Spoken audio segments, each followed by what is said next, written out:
Today we're diving into the world of ESPER Control, and this is slowly turning into one of my favorite decks in a long time, and that is because we're playing a card called Queza. And if you guys don't know, Queza allows us to gain life and deal damage to our opponent every single time we draw a card, which in today's deck is fantastic because we have some really great draw spells, things like Wiretapping and Behold the Unspeakable. Both are really unique cards you probably haven't seen at all, but they basically draw us a ton of cards. One of them has a hideaway effect. Unspeakable gets us a huge creature at the end of its sagas. They're really great cards for this deck in particular, and we've got some really great removal tools to kind of pace out the game, things like Vanishing Verse and Void Rend. And our win cons are really nice. We have Mordekainen and we have things like Seagate Restoration. And you might not think Seagate Restoration sounds like a win con, but when you're drawing 10 cards and dealing 10 damage with Queza, or you're drawing 10 cards and your Dog Illusion just jumps up to a 20/20 attacker, it's definitely considered a win con in today's deck. Today's deck was a lot of fun, though. I'm sure you guys are going to enjoy it. There will be a full deck breakdown at the end of today's video, so stick around for that. And if you guys want, there's a deck list in the link in the descriptions below. And if you guys enjoy content just like this, if you wouldn't mind giving a like or a subscribe, both are free ways to help support the channel, and I'd greatly appreciate it. With that being said, though, guys, enjoy today's gameplay footage, and we'll see you back here at the end of today's video. Peace.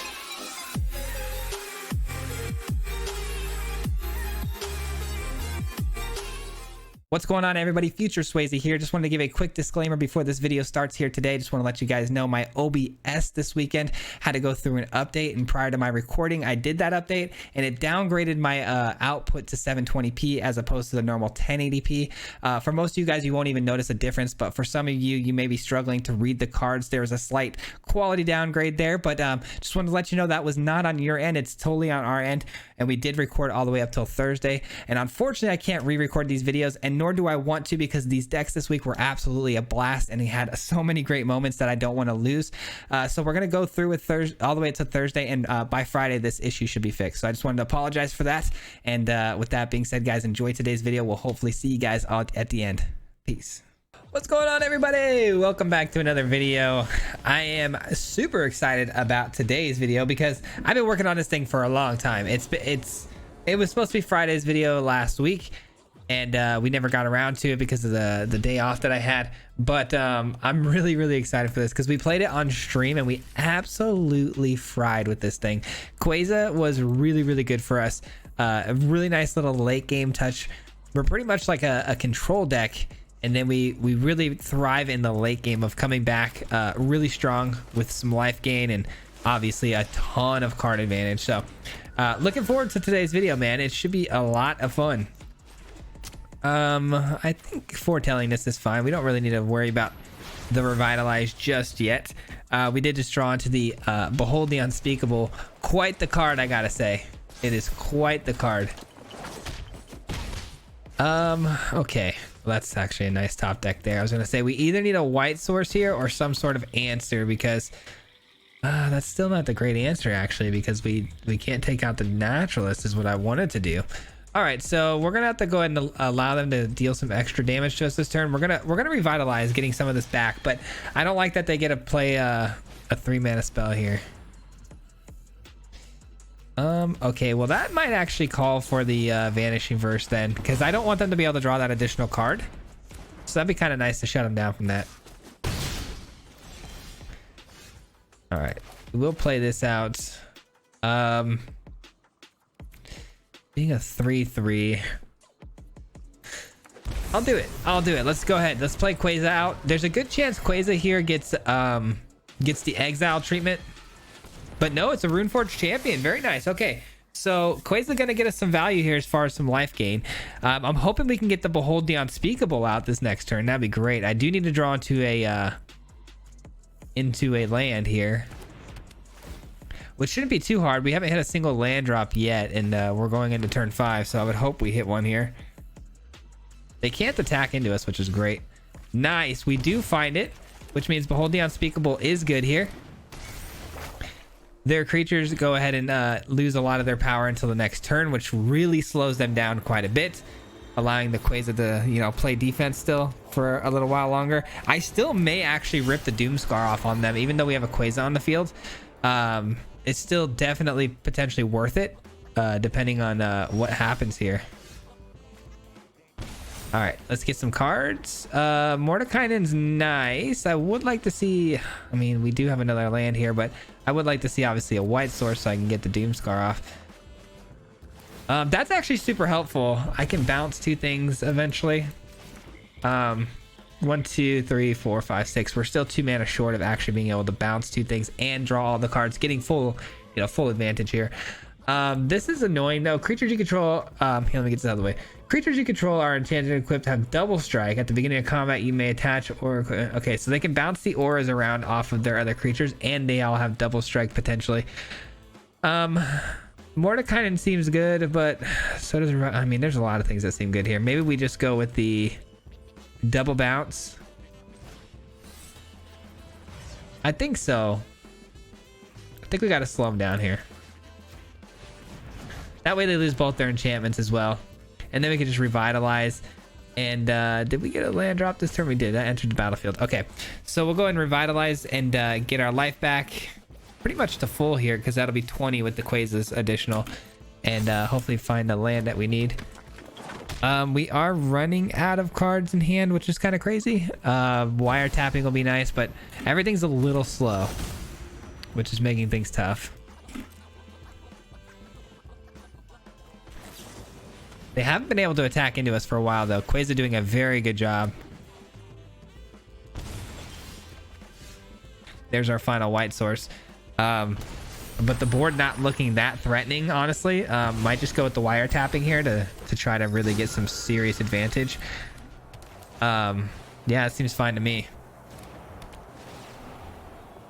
And then might as well foretell the last Doomscar here. And then what do we want off the top here? Seagate Restoration seems like the best move. Even though actually that might not actually be the best move here now that I'm thinking about it, because I will be required to actually hit you know, 9 cards in order to trigger it. So if we do somehow miraculously trigger that, the Seagate's gonna hit for, you know, 10 cards, which is pretty bonkers. We might not even need all that.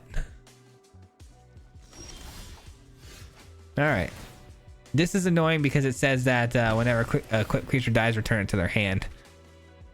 But we're kind of going off now. I mean, we're drawing a bunch of extra cards, which is nice. Let's go with the Mordekainen here. Just keep drawing this. Let's just keep the pressure of drawing cards on right now. We don't need the dog illusion token here. We'll just keep the creatures we currently have here. Play, you know, play solid defense, and then just look to keep drawing cards. Keep drawing cards. Keep putting the pressure on. There's no reason to play out another land here either. Keeping my hand high does keep this at a 3/3, which is another potential blocker here. So I'm gonna go ahead and keep it the way it is. Alvar comes down. Yikes. Double strike now has been engaged, which means I will have to make a block here, and I will probably have to Doomscar the board. If I Doomscar the board though, the Jukai Naturalist just goes right back to their hand. Not that big a deal though. I mean, it does slow them down still.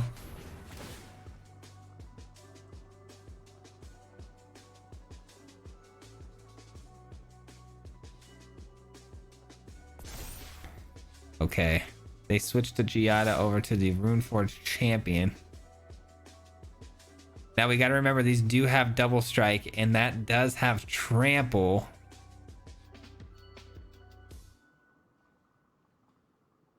So there really is no reason to block here, right?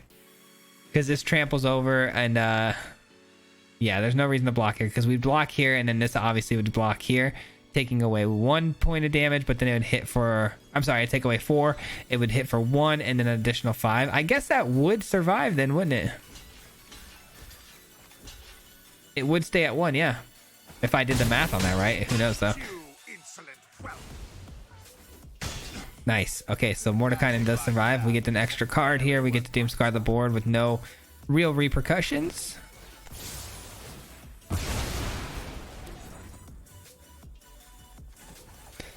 All right, and we do need some more white mana here.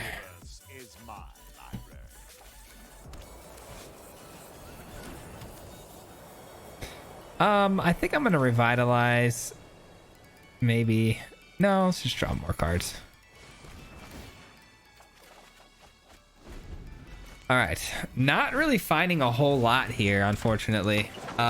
We are at 25 life total though, and they're out of cards. It's just a matter of time really before we can take off here. Mordekainen doesn't die either. They don't have any red in their deck, so we're not too worried about that. That's a nice find because it can hit the sword.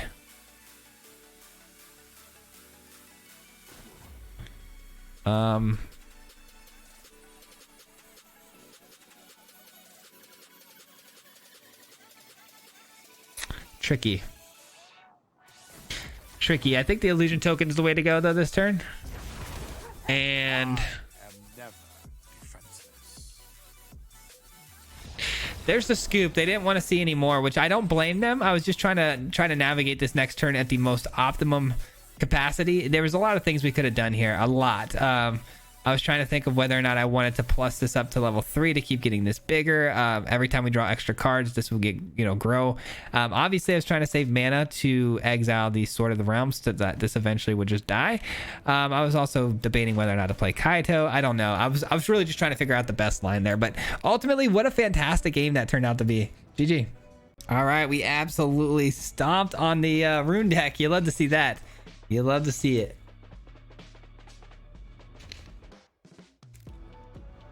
Great start to this video. Great start to this week. Hope you guys are having a fantastic Monday today, man. Appreciate you guys tuning in. Really excited about the new cards. Obviously, they're coming out soon, man. They can't come fast enough, unfortunately. But I hope we can at least bring you guys some value, to the end of this little set rotation. All right, wizard class. Gonna kick that off. So I'm gonna go ahead and keep this hand, obviously. Grixis. Okay, so we do need a lot of... Okay, so this is gonna probably be a blue source for us. I'm gonna save on this card. We may need it down the road. We may not. I may regret playing that out because we might need the black source, but I doubt it. Let's see what they discard here. Might be a reanimator deck, and it looks like it is. I don't know if we deal with reanimator very well, do we? Not sure. Not sure. I mean, we do have spot removal with vanishing verse, so things like the swirling sky is easy to answer. Did they pay? They paid the 1, so they're not getting anything out of my hand. Nice. They did not cleave it. Vanishing verse finds its way to our hand. Absolutely love that. And we're gonna draw some extra cards here. Wiretapping, that's fun. And Fable comes down, which does open the door for a potential Queza to come down. And I think that's reasonable. I think we just go Queza, and we just kind of do what we did last game. We have a really nice curve here. Queza right into, Behold the Unspeakable, etc., etc. There's a good chance Queza doesn't live through this, but being multicolored avoids Vanishing Verse at least, but they're not even running white. They're running Grixis, so who knows? Swirling Sky, they prioritize the reanimation spell here, which is great for us. This does have a ward, though. What is the ward? 3? All right, we can still answer that. We can answer it if we want to take 3 damage, which I kind of do. I kind of do. Is there any advantage for them attacking it with this? I think we can take a turn off here, to be honest. I'm gonna take a turn off here. I'm gonna play the Behold the Unspeakable. They're tapped out currently. They're not getting any treasure because they can't run through the Queza, and I don't mind taking 4 damage here to get set up for some bigger, more explosive things. It might be a more greedy play for sure. Vanishing Verse in this Swirling Sky might be the move, but who knows? Well, we might regret it. We'll see. They do blow up the Queza, which feels pretty bad. Doomscar would be nice. Another Vanishing Verse is definitely clutch. Another Vanishing Verse is definitely clutch here.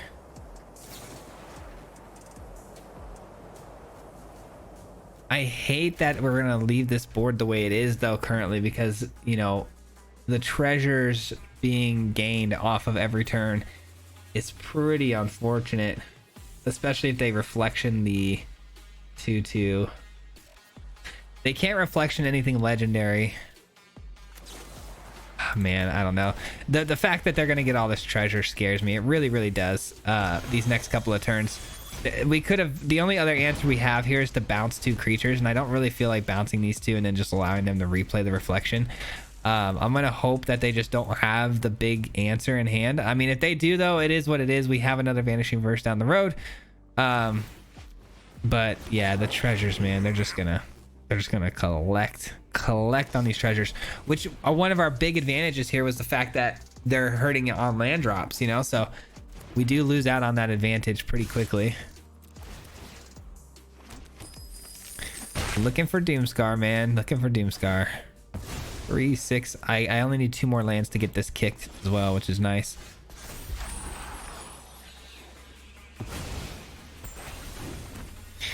All right, we do get a big body to block with, which is great. Queza into Revitalize seems decent. There's a lot of things that seem very decent here. I do think I have to play this land out, even though it does weaken our flyer here.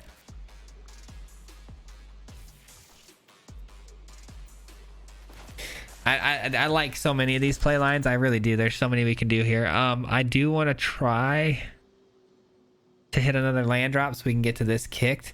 So I think I'm going to go with this into Revitalize, gaining a little bit more life back. I think it's pretty important to gain this life back. The only problem I have with this play line is the fact that we do leave ourselves exposed without having a Vanishing Verse to answer. So if something big comes down here and smacks us, we're going to be pretty upset. But we have a big creature and a 6/6 to block with, and they have to use Infernal Grasp to take it out. So that's a good sign. It's also not a bad sign, using mana to copy the goblin. I have a good block against the original token now, so them dealing 2 damage to me seems pretty easy, though. The fact that they only attacked with the copy is a good sign as well, that they don't have removal here. I mean, it doesn't mean they don't have it. It just means that they're more likely not to have it because they don't want to lose their 2/2 over it. Yeah, they still have it. Okay, of course they do. All right, let's go with the Revitalize. Gain some life here.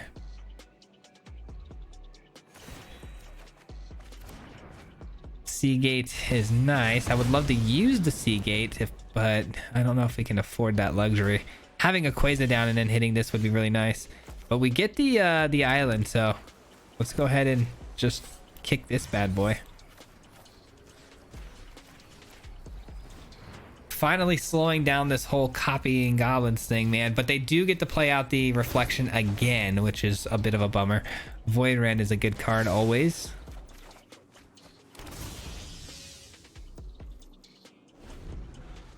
We might just play into Mordecai in here, get out the dog illusion token, and if they don't kill the dog, we can then Seagate following that turn, and the dog will be absolutely massive.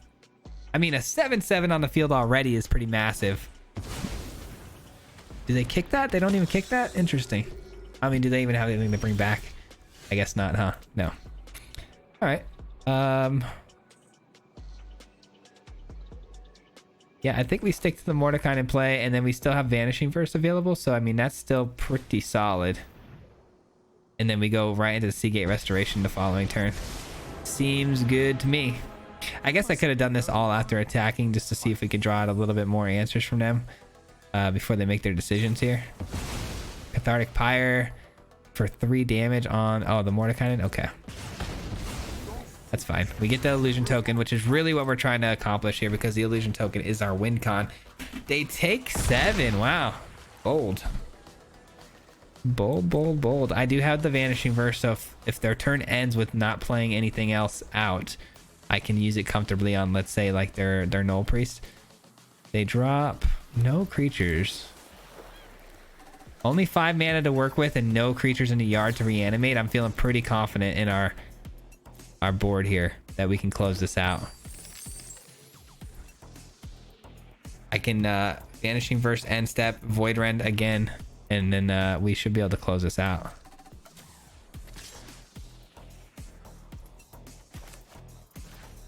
Let's see if that sticks.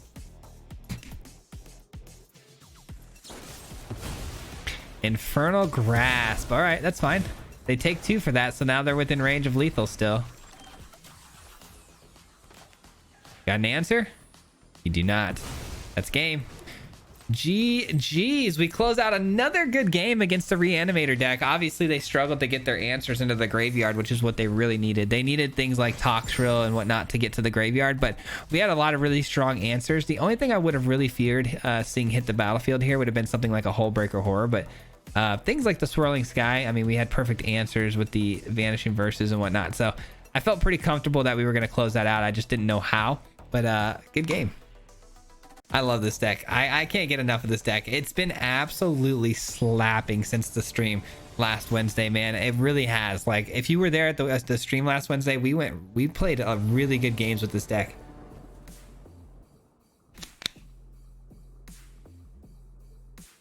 Interesting. I think I can keep this, all depending upon whether or not we can find a third land drop, though. If we don't find a third land drop, I mean, that's the nature of the beast, I guess. So I'm gonna gamble with it. Nice, we find it. We do find it. It's not a black source though, which would have been a lot more helpful, but I'll take what I can get because we do have the wizard class, which can draw us into more cards, so I will take it. Wizard class is such a good card. I love this card, man. It's fantastic. We haven't even altered the stage 3 on it yet either, which is wildly good. All right, gaining some life, dishing out 2 cards at a time, which triggers both the spirit and the monk. Actually, the monk doesn't get the trigger though. All right, and oh, we get a great card off the top. I think a simple Doomscar though here is in order, just to kind of clear things up. Play another wizard class seems fun, and say go. Chilling, man. Absolutely chilling. I feel very comfortable right now. I feel like this is our game here. We have great answers with Vanishing Verse. That's fine. They can poke and prod with 1/1s. It's not a big deal. I think I'm just gonna play out Queza. I mean, it's a great blocker to the 2/2. It gains us life, which is all we really need. Keep drawing cards. We're just gonna be able to, you know, mitigate all this flyer damage, no problem. Oh, Brutal Cathara, that's fine. We Vanishing Verse that. We get to immediately go Wizard class and gain some of that life back, so I'll take that. That's fine. A Doomscar would be nice again off the top though, obviously, with all this nonsense floating around. Simple Doomscar, that will do the trick.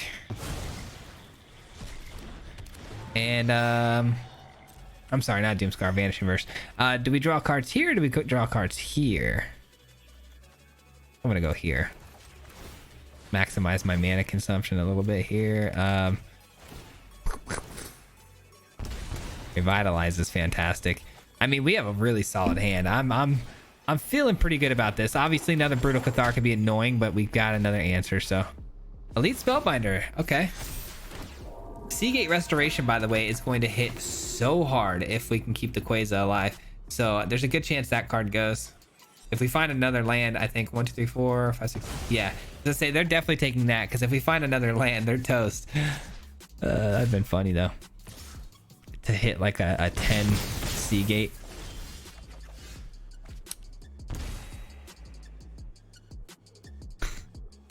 That's fun.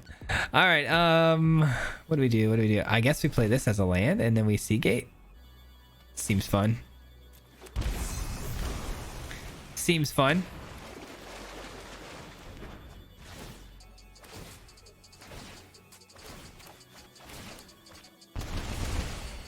And no attacks. This is going to be a very good card in this position, putting everything down to, you know, zeros essentially for the next couple of turns. But I mean, they just full sent here, so they walked right into the Doomscar. So a Doomscar wins us the game here. We should see our opponent concede, but we'll let them make that decision. Let's see how much damage this ends up being. Definitely not even close to enough. Down to 9. All right, Queza. Now, if we Doomscar, we're left with 1, 2, 3 mana left over. So how do we maximize this? We go White Source, gaining a little bit of extra life before we drop the Queza. And then we Doomscar. We'll be seeing ya. And we've got like 20 cards in hand. They say good game, which is what I kind of anticipated. Do they scoop though? Let's see. No, they go Spellbinder first. I mean, they're gonna see the 3 Vanishing Verses and probably be pretty upset. This deck, man, this deck is, oh, it's so good. It's been so good for us. I hope if you guys end up crafting and playing this, that you guys feel the same way. It's been really nice. Simple little Vanishing Verse here. Gonna play this out. Let's get a little ninja going here. And pass the turn. Bet you can't catch us. Pass the turn.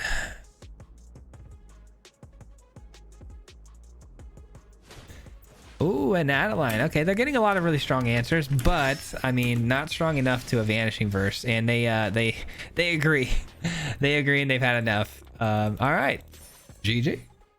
I don't know, man. I feel like this thing could soar me right up the diamond, if I'm being honest. Like right now, it feels that way at least. Which is kind of weird. You want to hear a story real quick? It's kind of weird. It feels like it's kind of strange, but one card can really make all the difference in the world in your deck. Because all I did here with this deck is we were basically like a 40% deck. I could not get this thing dialed, and then I made one card change. I took out the Fairy Vandal, which was an aggressive part of our game plan. Trying to get in and get more damage dealt. We took that out and we put Revitalize in because I felt like we needed to be more defensive than offensive because we had a lot of ways to win the game in the late game, and the Fairy Vandal was just a little bit extra. And I took it out, made that adjustment, and that's when we really saw these really good games where we feel like we just can't really lose. And it's so strange to see our win rate jump as high as it did just by changing out a Fairy Vandal for Revitalize. But I'm telling you guys, one card can make all the difference if it makes sense. I'm gonna go Revitalize over Foretelling the Doomscar here because I need to draw into a land. If I don't hit a land, I'm in trouble here. The opponent's really off to a great start because they found 2 Titan of Industries right away.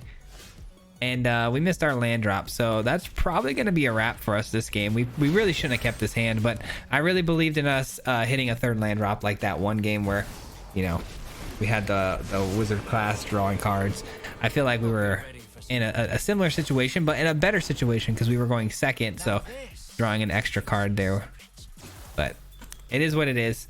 If we lose this one, that's on me for keeping what I kept here, but 3 Titan of Industries in the yard. I wish I had a way to exile those, but I do not. And I wish I had a way to draw land, but I don't. So just waiting on the world to change. That's fun. I don't have anything in the graveyard I care about though. We don't really play off the graveyard, so they can exile all they want. Really, it's just the 3 damage. So they do draw cards off of that though, which is annoying. Thanks. Well, that's gonna be a good game for sure. I mean, we're what? They're on 6 lands now. We're going into turn 6 without hitting a land drop, and I also drew an extra card with Revitalize. I mean, it wasn't meant to be. When it's not meant to be, it's not meant to be. We'll let them play it out though. Now this is a juicy secret.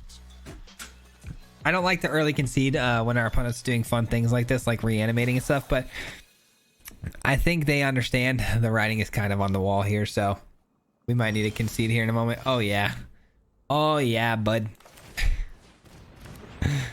Jeez. I mean, we still haven't seen any real significant threats yet from the opponent. If I could just find a land here, I mean, we might be in business. Junji's an exilable card here.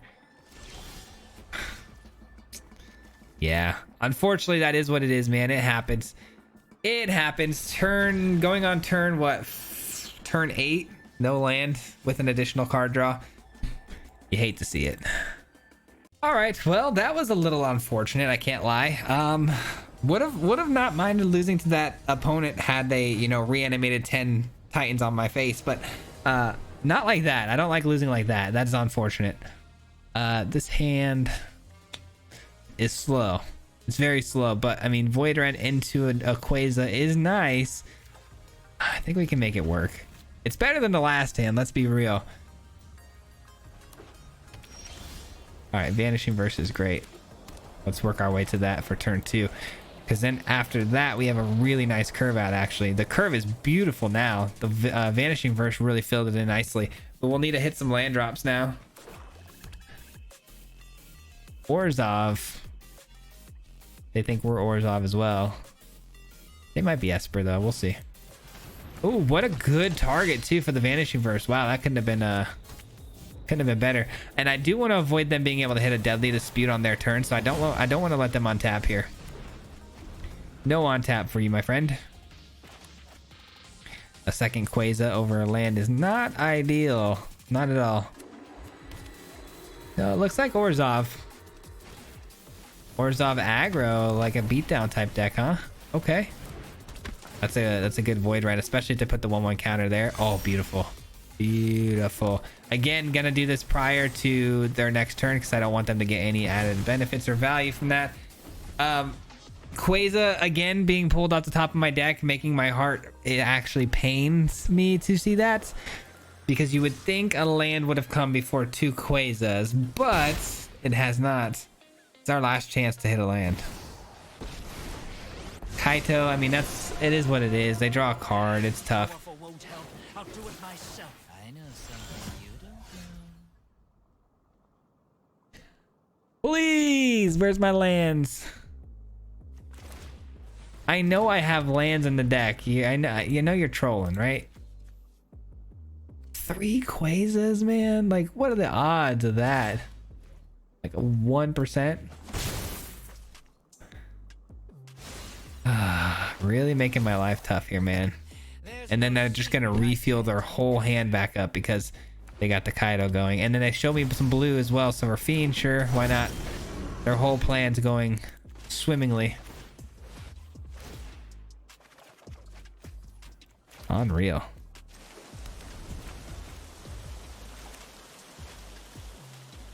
All right, now we got to find another white source for the Doomscar. Tough, man. This is tough. I would really, really like some, help here from the Arena client. I feel like they could do a much better job here of supplying me some stuff that I need. The Kaito is going to eventually be at a point where it can ult, which is kind of crazy.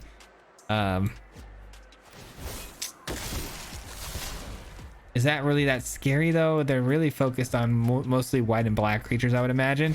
But there are creatures I am concerned with. Obviously, Rafine coming down every turn. And then also Ledger Shredder.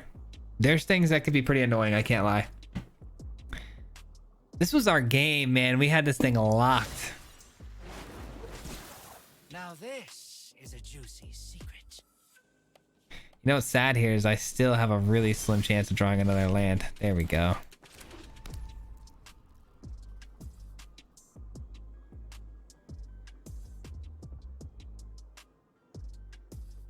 Do we Doomscar now? Because they could just answer back with a Tenacious Underdog, which they don't have a second black source for, really. And it would shut down their Kaito. Yeah, I'm going to Doomscar, yeah. I was really thinking about the Behold the Unspeakable because it could shut down any potential real damage we would be taking here. It'd shut them down to basically 2. And then we could draw some cards following that turn, which is a lot of value to be had there. But Doomscar is better because they don't have a second black source for Tenacious Underdog, which means there's a chance, a strong possibility they're not going to be able to draw a card with Kaito. They might have to draw and discard, but not an actual draw, which hopefully should slow them down now. I hope. It's going to be tough, but I hope.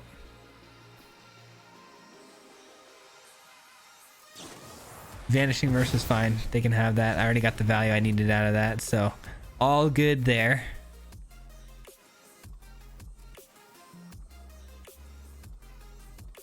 If I somehow come back into this game, it's gonna be pretty incredible. I've got all kinds of connections. A land is nice. Queza into Revitalize also seems pretty nice. Sets us up nicely now to just keep popping these Quezas, and hopefully these Quezas honestly could just they could just win us the game on their passive ability of gaining us that life and dealing the damage.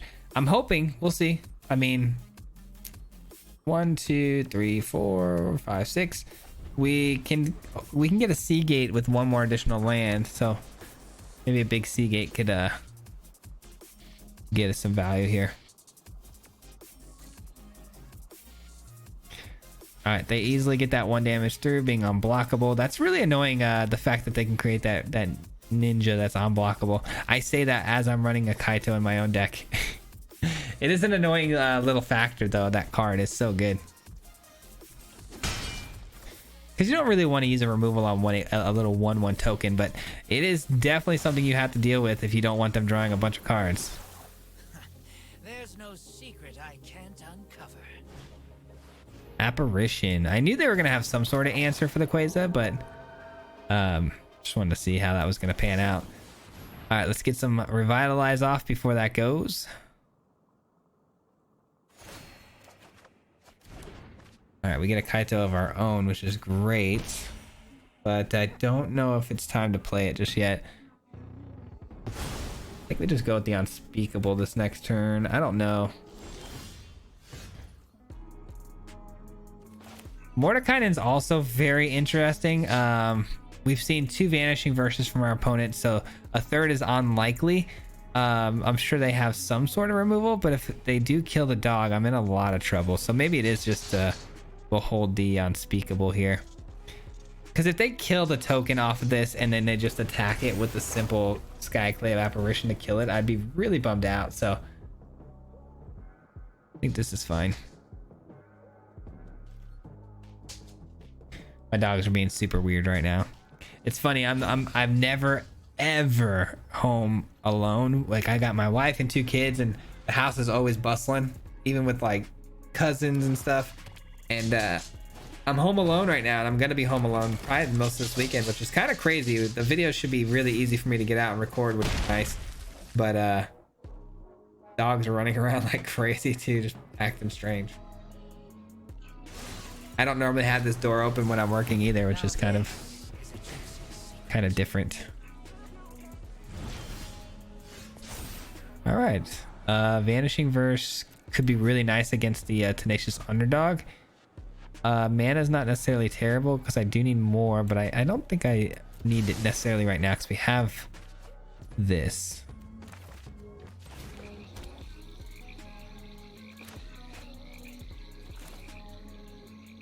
All right, Vanishing Verse can't protect against that, so let's do like this maybe. 1, 2, 3, 4, 5, 6, 7. I can't kick that. I think Queza's the play here.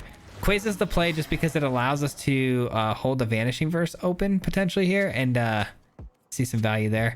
I may Vanishing Verse the 1/1 token, but I really think it's more important to get rid of that Tenacious Underdog. There's a good chance they're going to bring that into attack with just to draw themselves some cards. That allows them to do what? Sacrifice, you gain 2 life and draw 2 cards. It's pretty good. They bounced the Queza. You're annoying, my friend. You're annoying.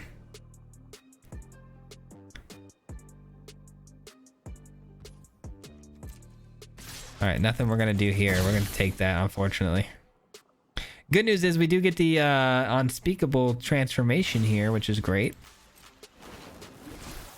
I know something you don't know. They can officially alt the Kaito, and they have 3 mana still left open, which means Wedding Announcement. All right, that might be something we want to use this on, actually. It's definitely worth it. All right, more land is not bad.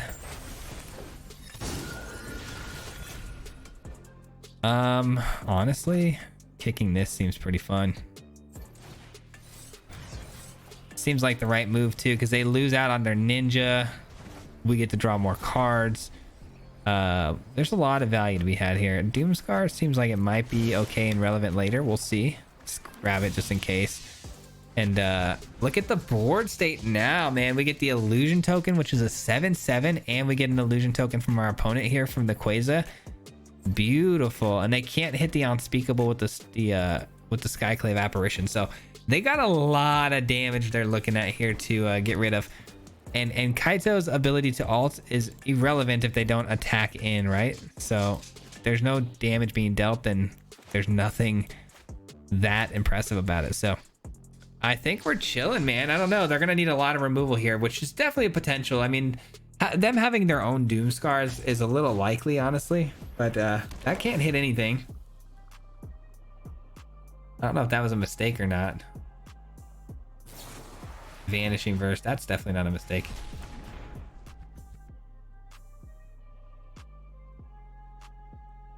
I wonder if they ult this or not. I highly doubt that they ult it, but if they don't ult it, they've got, you know, these two big creatures looking at, you know, staring it down the barrel. All right, they draw, they discard. That's fine.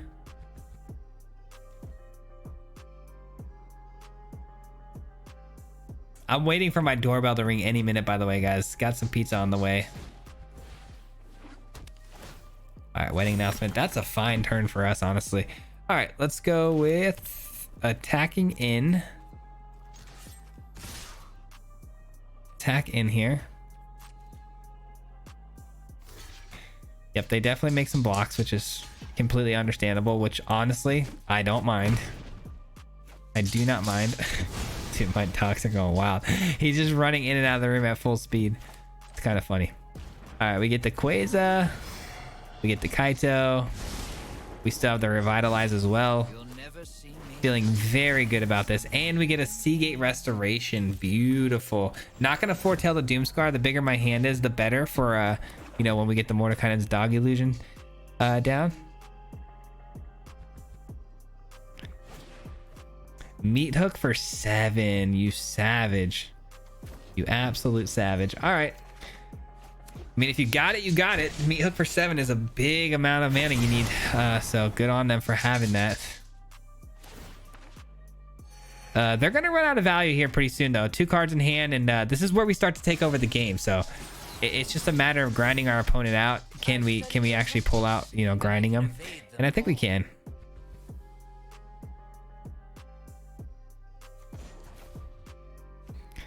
I think I'm gonna...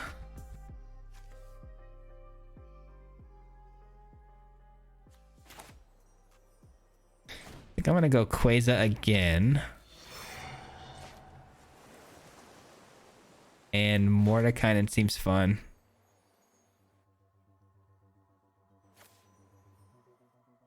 Yeah, let's go Mordekainen here. Let's create the dog. Let's create a ninja. Let's get some bodies out here. I think that's totally fine. There's a lot of things we could have done on that turn. I'm sure a lot of people are going to see that play differently. It is what it is. We could have played, I mean, we had so much mana to work with. We could have played multiple things. We could have also triggered Mordekainen's draw step instead of creating the illusion. Wiretapping seemed like a pretty good idea, but I just wanted to get down the big toys. Also, we needed bodies in front of our opponent here because now they can pull out Rafine from their deck. We know that for sure at any point if this 1/1 makes contact with us. So we got to be careful of Kaito's you know, token over here. So they're gonna play out the underdog just to get the attack in and draw step with this, as well as a draw step with their wedding announcements. So a lot of card advantage for them on this particular turn. They're actually gonna get a lot off of this. But we're going to get a lot more with our Seagate Restoration, that's for sure. And they're not going to have any bodies to protect them from this attack that we're about to do. We might actually be able to pull off lethal here if we get the dog big enough. Yeah, this could be huge. This might just be game. This might just be game. 1 mana to work with. I've got to imagine it's not enough. That's gotta be game, right? Beautiful. Seagate Restoration coming in huge with the Dog Illusion token, making it a big 18-18. Closing that one out strong. Let's freaking go, man. Huge. That is going to conclude today's gameplay portion of the video. If you guys are sticking around here, we're going to break this thing down here in full. But before I do so, wanted to say a huge shout out and thank you for making it this far into the video. It helps immensely with the YouTube algorithm. So I just want to say thank you and a big appreciation on my end for you guys sticking it out. With that being said, let's take a look at today's deck and see how we put this thing together. So I've already built a Queza deck in the past, and it was a lot of fun, but there was a lot of jank to that. We did things like Spell Satchel and some really interesting, fun things, but we focused on Connive, which was a pretty cool tool, but that was a little bit more aggressive. Today, I really wanted to make a full-on control build because I think Queza performs at its best when it's a late game play and we've already depleted our opponent from all their value in their hand, and then we've got 50 cards to work with. I think that's when Queza wants to come down and really start to put on that pressure of dealing the damage and gaining us all of our life back that we may have potentially lost. So that's why we built the deck the way we did today. I also really wanted to try these two cards, Behold the Unspeakable and Wiretapping. Both cards are cards I've been looking at for a while, but haven't really found a way to squeeze them into a deck. And today it worked out really nice. Wiretapping, I've hit the hideaway on it before. Tough to do. Obviously having 9 cards in hand is tough, but we do have ways to make our hand no maximum hand size with things like Seagate and Wizard class. And then also Behold the Unspeakable, you know, being able to put out a huge flying trampler that could potentially win the game. And, you know, Saga 3 is great, but also Chapter 2, you know, drawing cards is the most important thing. And it doesn't hurt that it slows the pace down of the game, especially on Saga 1. Minus 2-0 across the board is huge when you're talking about, you know, decks that go wide and aggressive, which a lot of them do. And then, of course, because we're a control deck, we had to add some removal into the today's deck. So Vanishing Verse was a full play set, Void Rend 2 of, and Doomscar a full play set. And I think that's plenty to kind of get you through any sort of aggro trouble, which there's a lot of in today's meta. And then I had to choose a win con, and I of course had to go with Mordekaiser. And Mordekaiser is the, you know, the top dog, if you would say. This thing has, you know, the biggest creatures you could potentially get, because these dogs get double the number of cards in your hand, twice the number, which is crazy. Because if you look at the Unspeakable, this thing is only a 1/1 for each card in your hand. This is essentially a 2/2 for each card in your hand. So it's obviously a really solid win con, and the fact that you can just passively draw cards too is really nice. Seagate was a no-brainer. I splashed an Inscription of Insight. I thought this was a great addition to the deck, because not only does it slow the pace down, we draw cards, which is great, and it can create an illusion token that's absolutely massive. And because we're Esper, I'm like, you know what? Why wouldn't we have Kaito in the deck? Kaito makes a lot of sense. Drawing additional cards is what we're trying to do. And, you know, anytime you can get another Planeswalker on the field, you're going to want to do that, because you got to deal with the token that they generate as well as the Planeswalker, which makes it hard to deal with. And Revitalize was a nice little end, you know, late addition to the deck, as opposed to the Fairy Vandal, which we were trying to get the Fairy Vandal in because it makes a lot of sense that it grows when you draw cards, so you're dealing extra damage. But when a person's trying to go super wide on the board, it doesn't really matter that you flashed in a Fairy Vandal on turn 2 and then you're on turn 3 making it into a 2/3. Like, that's great and everything, but by a turn 3 on a Boros deck, they've already got down Hopeful Initiate, Luminarch, and now they're coming in with a Cavalier. So you're going to have to sweep the board with the Doomscar anyway, so that Fairy Vandal's irrelevant, and you're not going to want to block with it, because it's just a value lost, because that's a card that you're going to want to grow over time. So it made no sense to be in the deck in this particular build. And so I splashed in Revitalize, which has been doing a really good job of keeping us alive longer and getting us to these big Doomscars and our bigger play. So that's been really nice. And then Wizard class, obviously making our hand no maximum hand size, and potentially even getting us, you know, Saga 3 or level 3, where we're going to be putting 1/1 counters every time we draw a card. Could potentially make, you know, a non-blockable ninja absolutely massive at some point. So this was a no-brainer as well. Splashed in obviously the dual lands. I'm sorry, the action type lands here. The good ones, at least. We didn't need the black one. But yeah, that's the deck in a nutshell. I hope you guys enjoyed today's video. I hope you guys enjoyed the breakdown. This was a fun one to put together for you guys. It was a blast to play. I had so much fun on stream with this thing, and even now. And so I'm going to miss this one a lot. I'm going to want to come back to this quite a bit. But yeah, guys, I hope you guys enjoyed today's video. Before I get out of here, as always, huge shout out goes to the Mardu Mob. If you guys don't know, the Mardu Mob is the memberships program here on the channel. So these people you see here are helping support the channel through the memberships. And I want to say a huge shout out and thank you at the end of every single video to these people, and let them know how special they are to me and how much they mean to me and the growth of this channel. So thank you for everything and all your support. And guys, with that being said, we'll see you tomorrow for another one. Until then, peace. Hit him 3 times like a hat trick. The name is Swayze, no Patrick. If you play him, then it's tragic. Hit him with the mythic, yeah, that's magic. MTG, that's what you'll see if you like and subscribe. With the man all of the time. Coming with the best decks to the meta. This ain't cheap.